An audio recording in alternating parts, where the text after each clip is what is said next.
Oh, James!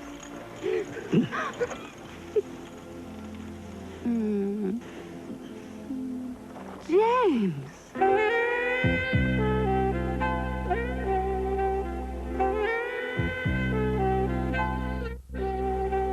All I wanted was a sweet distraction for an hour or two. Had no intention to do the things we've done.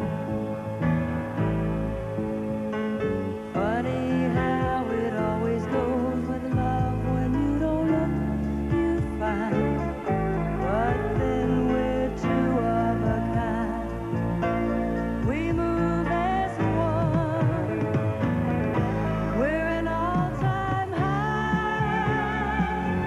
We'll change all that's gone before, doing so much more than falling in love on an all-time high.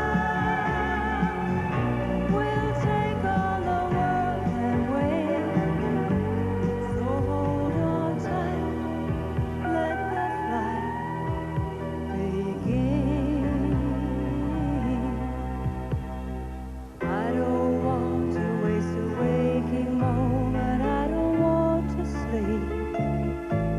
I'm in so strong and so deep, and so are you. In my time I've said these words before, but now I realize my heart was telling me lies. For you they're true. We're an all-time high. We'll change all that's gone before, doing so much more than falling in love on an all-time high. We'll take on the world and win. So hold on tight, let the flight begin. So hold on tight, let the flight begin. We're an all. For Sunday's soccer action on Central, don't miss the big match live at 2:30. There's a great game in store for you from the fourth round of the FA Cup. The big match live, Sunday's soccer action at 2:30 on Central. If you spend all the rest of the week dreaming of your perfect Sunday, walkies, a pint or two, followed by 40 winks and your favourite quiz show, then wake up to the good news. Bullseye's on Thursday nights too. Sundays at 6 and Thursdays around midnight. The law comes in for the melon grift treatment in the world according to Smith & Jones. That's in just over an hour. Before that, we have news and, of course, Asplop. Every year, some people have their gas supply cut off because they don't contact British Gas or answer our letters when they realise they can't pay their gas bill. The pity is that in many cases we could have helped. As soon as you realise you're going to have trouble paying, go to your gas showroom or phone the number on the front of your gas bill. We'll do our level best to come to an arrangement that lets you pay it off at a rate you can afford. So if you can't pay your gas bill, get in touch with British Gas as soon as possible. We want to help, and we often can. I can't stop writing. Look at Shakespeare. 39 plays, 154 sonnets. What a scribbler. I spend hours writing checks. I can't stop. Would it help if I presented my bill now? I can't resist all those spaces to fill in. The amount in figures, the amount in words, the date. Have you never heard of Barclays Bank? I'm not daft. I'll be the judge of that. Look at this. A credit card? It's a Barclays Connect card. Thousands of Barclays customers have one. It's exactly the same as paying by check at Visa outlets. All you have to do is to sign your name. Debits your current account direct. A Barclays Connect card. I'm cured. What name shall I put on the bill? Bonaparte. Napoleon Bonaparte.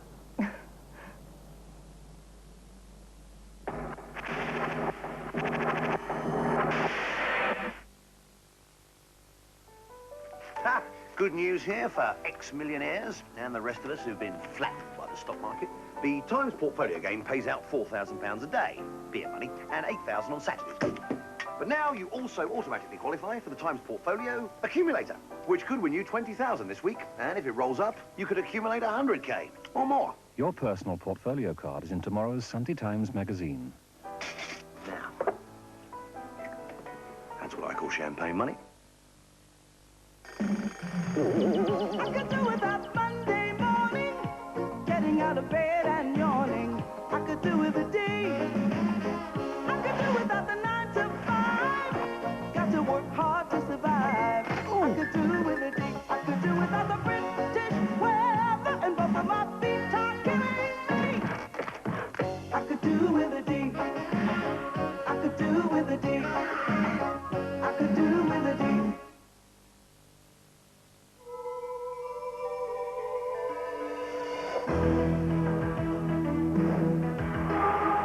You'd expect to find plenty of British steel in Britain, in all shapes and sizes.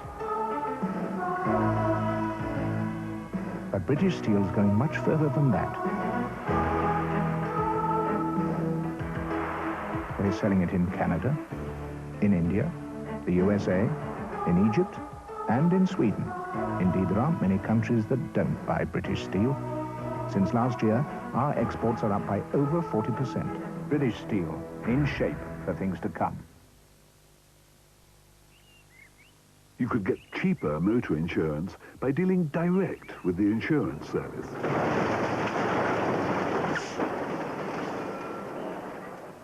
If it comes to the crunch, you'll be glad you did. The insurance service, 0272 232 232.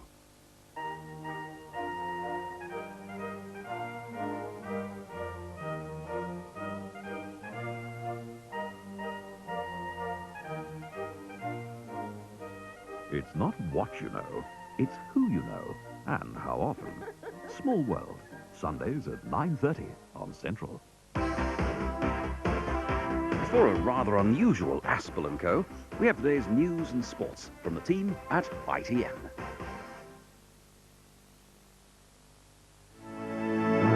The news from ITN. Owen warns we're ready to fight the alliance for every seat. 2 young brothers murdered, a man is held. The cup tie chaos caused by fake tickets. And Broad's £500 tantrum down under. Good evening. Dr. David Owen has said he's prepared to fight any merged party for every parliamentary seat at the next election. Dr. Owen told a rival rally at the SDP's merger conference in Sheffield, "Let no one doubt our resolve or our commitment." And he rallied his supporters against the merger with the taunt, "Let the faint hearts leave while the strong hearts stay." The party votes on the merger tomorrow. This was the SDP breaking up in sadness and bitterness. One speaker even getting a slow hand clap. Shirley Williams saying merger was right because it was the majority view. She understood the anti-mergerites leaving.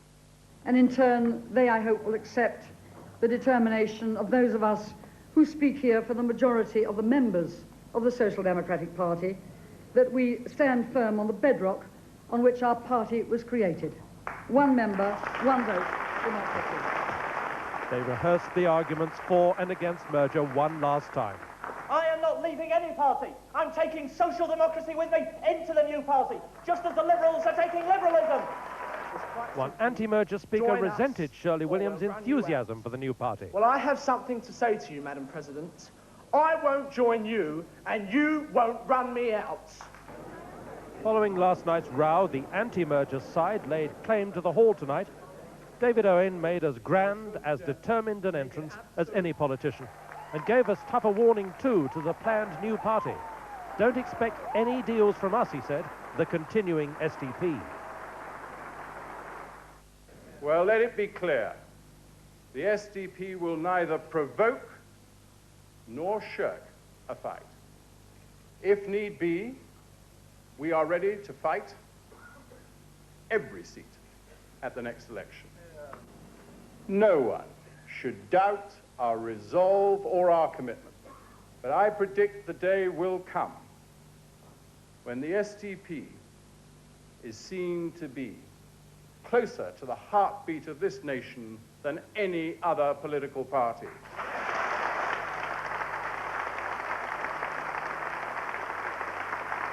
Before the meeting began, Dr. Owen's people were calling it just a business meeting, but it was very obvious that here tonight was the relaunching of Dr. Owen's SDP. Michael Brunson, ITN, Sheffield. A new poll tonight shows Mr. Steele's standing as Liberal leader has dropped sharply over the past month. The Murray poll in tomorrow's Sunday Times shows 46% satisfied with Mrs. Thatcher, 33% with Mr. Kinnock and 23% with Mr. Steele. Compared with last month, Mrs. Thatcher and Mr. Kinnock are each down by 2%, but Mr. Steele by 7%. Concern about unemployment and education have both gone down in the past month, while worries about the health service are up by 12%. It's now the issue of greatest concern. Police are questioning a man tonight about the killing of two young brothers at their Luton home. 27-year-old Colin Munn gave himself up in Oxfordshire this evening. He's been taken back to Luton, where he lived with the boys and their mother.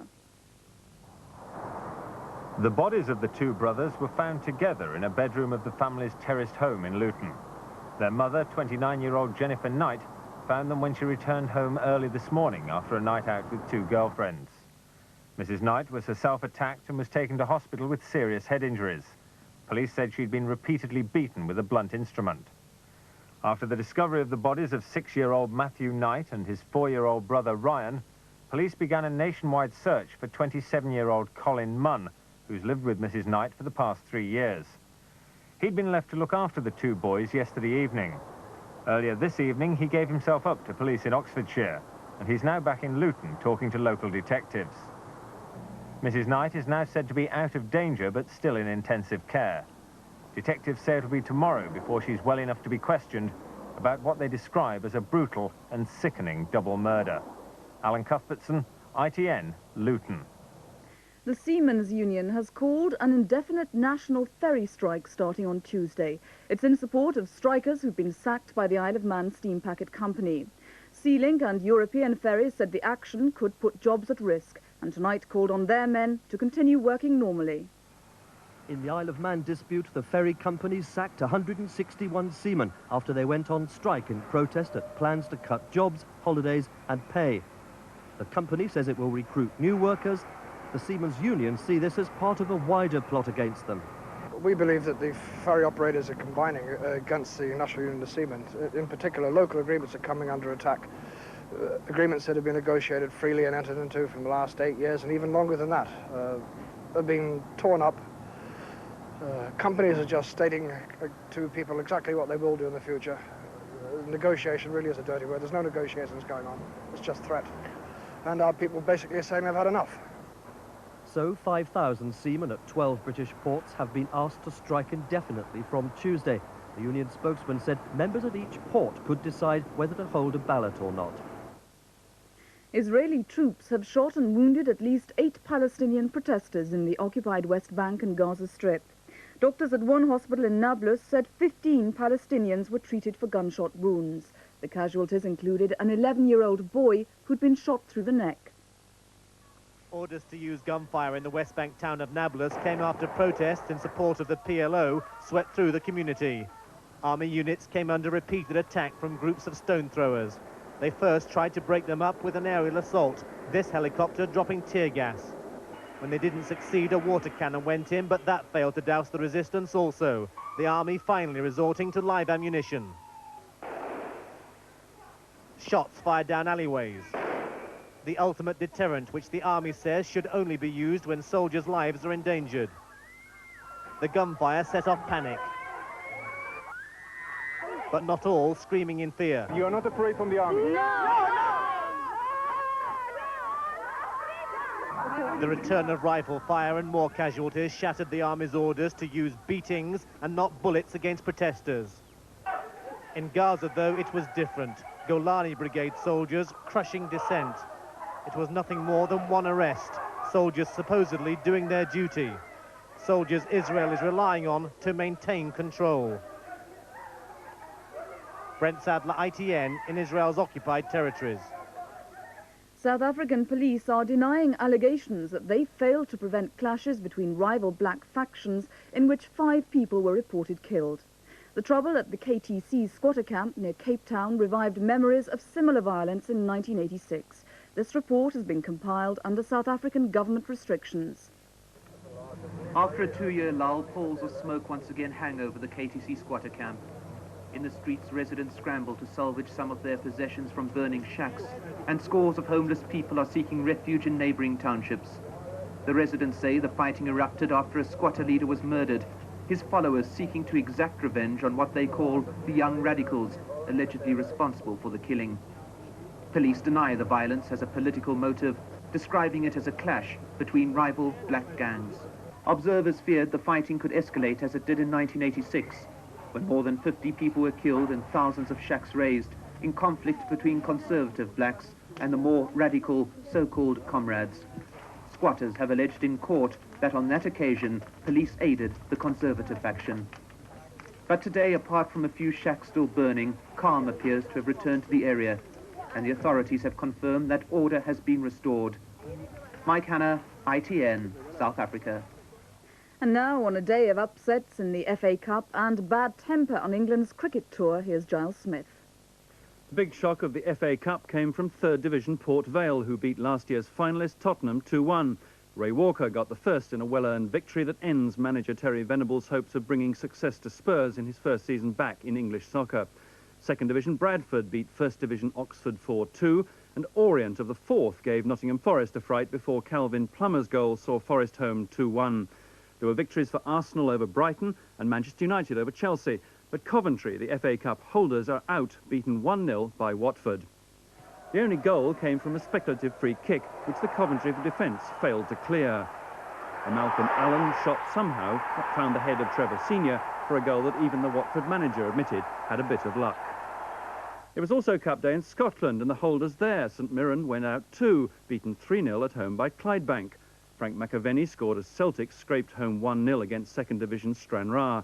But probably the most dramatic events of the day were at Loftus Road, where QPR beat West Ham 3-1. The match was held up for an hour after fans spilled onto the pitch. Watching was a group of police from the German cities where England play this summer. They'd come to check up on crowd control. The West German police had chosen their match carefully. A big operation was already underway by the time they arrived. The West London police, though, were determined to keep the peace, despite the reputation of a small section of West Ham supporters. For a while, everything went according to plan. The police video, one of their main weapons in winning the fight against violence, was inevitably the centre of attention. But as everyone settled down to watch the match, something happened which even the police couldn't have predicted.